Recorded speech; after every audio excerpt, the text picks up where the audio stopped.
एक बार की बात है, राधा नाम की एक बहुत गरीब लड़की थी। उसकी माँ घर घर में बर्तन साफ करती थी और किसी तरह अपनी बेटी को पाल रही थी। अगले दिन न्यू ईयर था और हर साल की तरह इस बार भी राधा को कोई भी उम्मीद नहीं थी कि वो त्योहार मना पाएगी। राधा की माँ किसी तरह से बस अपना और अपनी बेटी का पेट भर पाती थी। राधा चुपचाप बैठकर पढ़ रही थी। क्या हुआ बेटा, तू उदास है क्या? मुझे बता, क्या बात है? अरे नहीं तो माँ, मुझे क्या हुआ, मैं तो बढ़िया हूँ। मैं भला क्यों उदास होंगी? बेटा मुझसे मत छुपा, मैं तेरी माँ हूँ। मैं जानती हूँ कि तू इस बात से दुखी है कि इस साल भी हम न्यू ईयर पर केक नहीं ला पाएंगे। मुझे माफ कर दे बेटी, मैं तुझे छोटी छोटी खुशियां भी नहीं दे पा रही हूँ। नहीं माँ, ऐसा मत कहो, तुम तो इतनी मेहनत करती हो, इसमें तुम्हारी कोई गलती नहीं है और मैं उदास हूँ भी नहीं। अब मैं खेलने जा रही हूँ। राधा वहां से इतना कहकर चली जाती है। मेरी बेटी कितनी समझदार हो गई है, अपना दुख भी छुपाना सीख गई। काश कोई ऐसा तरीका होता जिससे मैं इस न्यू ईयर पर अपनी बेटी के लिए केक खरीद सकती, लेकिन मेरे पास तो इतने पैसे ही नहीं हैं। राधा की माँ ये सब सोचते हुए दुखी होकर अपने काम पर चली जाती है। फिर राधा अपने दोस्तों के साथ खेलने चली जाती है। उसके कुछ दोस्त ऐसे थे जो राधा की गरीबी का मजाक उड़ाते थे, क्योंकि उनके घर में कोई कमी नहीं थी। ओह, वो देखो दोस्तों, राधा आ गई। चलो चलकर उसका मजाक उड़ाते हैं, बड़ा मजा आएगा। और बताओ राधा, कैसी हो? न्यू ईयर की तैयारियां कैसी चल रही हैं? हाँ राधा, तुमने तो हमसे कहा था कि इस बार तुम एक नई ड्रेस पहनोगी और एक बड़ा सा केक भी काटोगी। राधा उन सब की बातें सुनकर एकदम चुपचाप खड़ी थी। अरे क्या हुआ राधा, कुछ तो बोलो ना।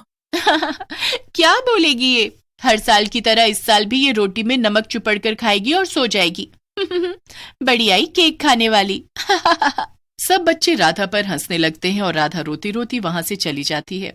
वहीं पर एक बड़ा सा पेड़ था जिसके ऊपर एक भूत बैठा था और ये सारी बातें सुन रहा था। भूत को राधा के लिए बहुत बुरा लगता है और वो राधा के पीछे पीछे जाता है। राधा एक सुनसान मैदान में बैठकर रो रही थी। पता नहीं ये सब मेरा मजाक क्यों उड़ाते रहते हैं, अब मैं इन सब के साथ कभी नहीं खेलूंगी। हाँ। क्या हुआ बच्ची, तुम रो क्यों रही हो? राधा भूत को देखकर डर जाती है और वहां से भागने की कोशिश करने लगती है। बचाओ बचाओ, माँ, भूत भूत बचाओ। अरे अरे रुको, डरो मत, मैं तुम्हें कुछ भी नहीं कहूंगा।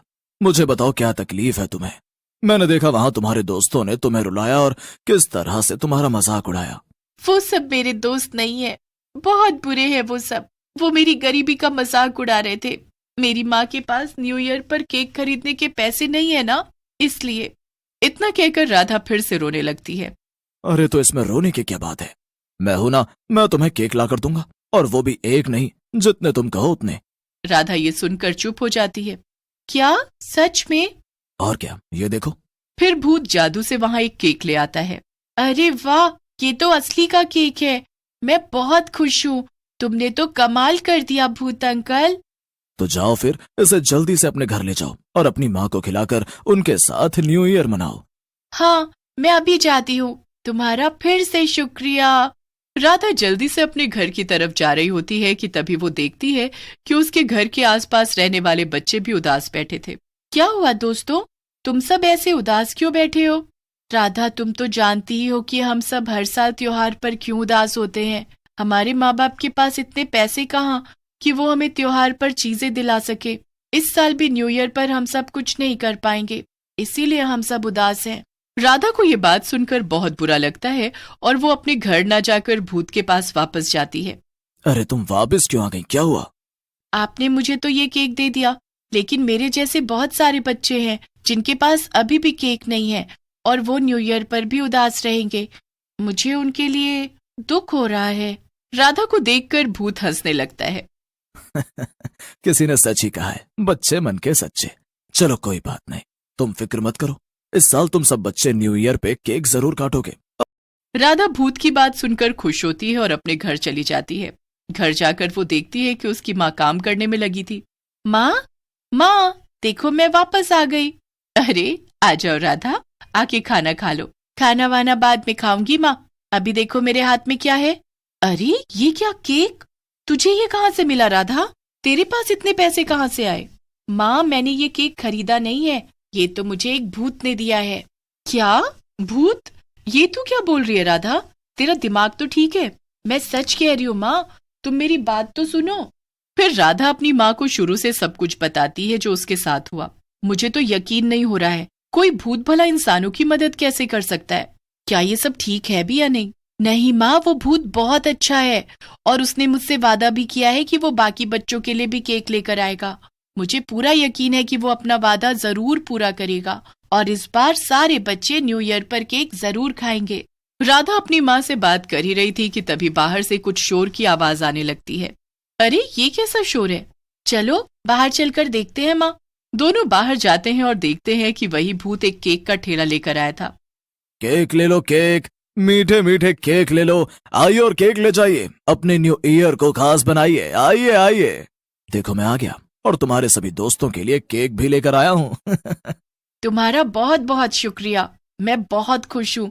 अब कोई भी न्यू ईयर पर उदास नहीं होगा और सब खुशी खुशी केक खाएंगे। इतना कहकर राधा भूत को गले लगा लेती है। सारे बच्चे भागे भागे आते हैं और भूत के केक के ठेले के पास आकर खड़े हो जाते हैं। अरे तुम तो भूत हो, लेकिन तुम ये केक क्यों बेच रहे हो? वो मैंने सोचा कि इस बार न्यू ईयर पे सारे बच्चों को एक एक केक गिफ्ट करूं। बताओ कैसा रहेगा? अरे वाह, तो क्या हमें इस केक के पैसे नहीं देने हैं? बिल्कुल नहीं, ये सारे केक एकदम फ्री है, इसके लिए पैसे थोड़े लगेंगे। ये सुनकर बच्चे सोच में पड़ जाते हैं। अगर पैसे नहीं लगेंगे तो हमें नहीं चाहिए ये, हमें पता है कि कुछ भी फ्री में नहीं मिलता है। अच्छा तो एक काम करो, तुम सब मुझे कोई एक ऐसी चीज ला कर दो जो तुम्हारे लिए बहुत खास है और जिसे देखकर मैं भी खुश हो जाऊं। इस केक के बदले में तुम पैसे न देकर किसी चीज के बदले में इसे ले सकते हो। हाँ ये सही रहेगा, रुको हम अभी आते हैं। ये लो, ये मेरा एयरप्लेन है, तुम इससे खेल सकते हो। और ये मेरा ड्राइंग की कॉपी है, इसे मैं किसी को नहीं देता हूँ, लेकिन केक के बदले में मैं तुम्हें दे रहा हूँ। लो और मुझे एक अच्छा सा केक दे दो। फिर सभी बच्चे अपने अपने घरों में जाते हैं और 10 मिनट के बाद बाहर आते हैं। और ये लो, ये मेरी गुड़िया की सबसे प्यारी ड्रेस और उससे मैचिंग जूते हैं, ये रखकर मुझे एक अच्छा सा केक दे दो। वाह ये तो बहुत बढ़िया चीजें हैं। मुझे सच में बहुत पसंद आई। अब बताओ तुम कौन कौन से केक लेना चाहोगे? सारे बच्चे खुश हो जाते हैं और एक एक करके केक ले लेते हैं। किसी को पाइनएप्पल तो किसी को चॉकलेट केक मिलता है। भूत भी बच्चों को केक बांटकर बहुत खुश था। राधा भी अपने सभी दोस्तों को केक दिलवा कर खुश थी। तभी वहां वो बच्चे भी आ जाते हैं जिन्होंने राधा को सुबह परेशान किया था। राधा हमें माफ कर दो, हमें तुमसे इस तरह से मजाक नहीं उड़ाना चाहिए था। हाँ राधा, हमसे गलती हो गई, हमें माफ कर दो। कोई बात नहीं दोस्तों, मैंने तुम्हें माफ किया, लेकिन हाँ ये याद रखना कि आज के बाद तुम किसी का भी ऐसे मजाक मत उड़ाना। हाँ राधा, हम याद रखेंगे और ऐसा दोबारा कभी नहीं करेंगे, पक्का वादा। ठीक है, फिर क्या, आओ चलो मैं तुम्हें भी अच्छा सा केक दिलवाती हूँ। फिर राधा अपने दोस्तों को भी भूत के ठेले से केक दिलवाती है। राधा की माँ सब कुछ देख रही थी और वो भूत के पास आती है। आप कौन है मुझे नहीं पता, लेकिन आपने इन गरीब बच्चों को बहुत खुशी दी है। हम सब पर आपका एहसान है, आपका बहुत बहुत धन्यवाद। ये सब तो राधा की वजह से हुआ है। ये खुद इतनी छोटी है लेकिन फिर भी इसे अपने साथ साथ सभी बच्चों की फिक्र थी। इसने मुझसे कहा कि मैं सब बच्चों के लिए केक लाऊं। फिर क्या था, मैंने ये केक का ठेला उठाया और लग गया आवाज लगाने, केक ले लो, केक ले लो, मीठे मीठे केक ले लो। सभी लोग भूत के साथ हंसने लगते हैं और राधा भी अपने सभी दोस्तों के साथ खुशी खुशी अपना न्यू ईयर मनाती है। उसके बाद से वो भूत हर साल आता था और सभी बच्चों को न्यू ईयर पर केक देकर जाता था।